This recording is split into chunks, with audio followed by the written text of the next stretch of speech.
Hi friends, mini vlog பார்க்கலாமா? Morning டிஃபனுக்கு இன்றைக்கி மல்லி இலை சேர்த்து செஞ்ச வெண்பொங்கல் தான். வாங்க எப்படி செய்யலான்னு பார்க்கலாம். 2 பச்சை மிளகா கொஞ்சம் மல்லி இலை சேர்த்து மிக்சி ஜாரில் அரைச்சி எடுத்துக்கலாம். குக்கரில் எண்ணெயும் நெய்யும் சேர்த்துட்டு 1 ஸ்பூன் ஜீரகம், மிளகு, துருவின இஞ்சி, கருவேப்பிலை, முந்திரி பருப்பு சேர்த்து தாளிச்சிட்டு ஊற வச்சிருந்த அரிசி பருப்பு, அரைச்சி வச்சிருக்க மல்லி இலை பேஸ்ட்டு, தேவையான அளவு உப்பு, தண்ணி சேர்த்து குக்கரை க்ளோஸ் பண்ணி 3 விசில் வச்சு எடுத்தோம்னா சூப்பரான மல்லி பொங்கல் ரெடி ஆயிரும்.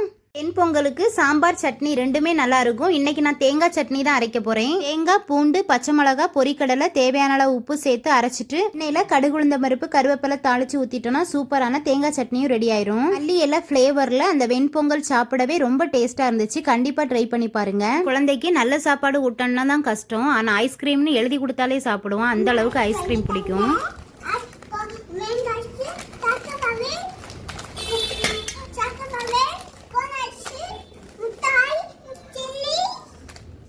ஐஸ்கிரீம்னா எப்போ கொடுத்தாலும் குடிப்பான். அந்த அளவுக்கு பிடிக்கும். உங்கள் குழந்தைங்க எப்படின்னு எனக்கு கமெண்ட்டில் சொல்லுங்கள். லஞ்சுக்கு இன்றைக்கி சிக்கன் குழம்பு தான் செஞ்சுருந்தேன். எண்ணெயில் சோம்பு தாளிச்சிட்டு கட் பண்ணி வச்சுருக்க வெங்காயம், தக்காளி வதக்கிட்டு க்ளீன் பண்ணி வச்சுருக்க சிக்கன் தேவையான அளவு உப்பு சேர்த்து மிக்ஸ் பண்ணி தண்ணி சேர்த்து வேக வச்சிடலாம். சிக்கன் கூடவே உருளைக்கிழங்கு சேர்த்து தான் இன்றைக்கி குழம்பு செய்ய போகிறேன். சிக்கன் வெந்ததும் சிக்கன் குழம்பு மசாலா சேர்த்து மிக்ஸ் பண்ணி ஃபைனலாக மல்லியில தூவி இறக்கிட்டோன்னா சூப்பரான சிக்கன் கிரேவி ரெடி ஆயிரும். என்னோட ஹஸ்பண்ட் சாதம், சிக்கன் குழம்பு, சிக்கன் ஃப்ரை வச்சு சாப்பிட்டாங்க. எனக்கு பிரியாணி சாப்பிடணும் போல இருந்துச்சு. எனக்கு கொஞ்சமாக பிரியாணி செஞ்சுக்கிட்டேன். இந்த வீடியோ பிடிச்சிருந்தா வீடியோக்கு ஒரு லைக் கொடுங்க. மோர் வீடியோஸ்க்கு பிந்துஜா லைஃப் ஸ்டைல் சேனலை சப்ஸ்கிரைப் பண்ணி சப்போர்ட் பண்ணுங்க. Thank you friends. டாடா.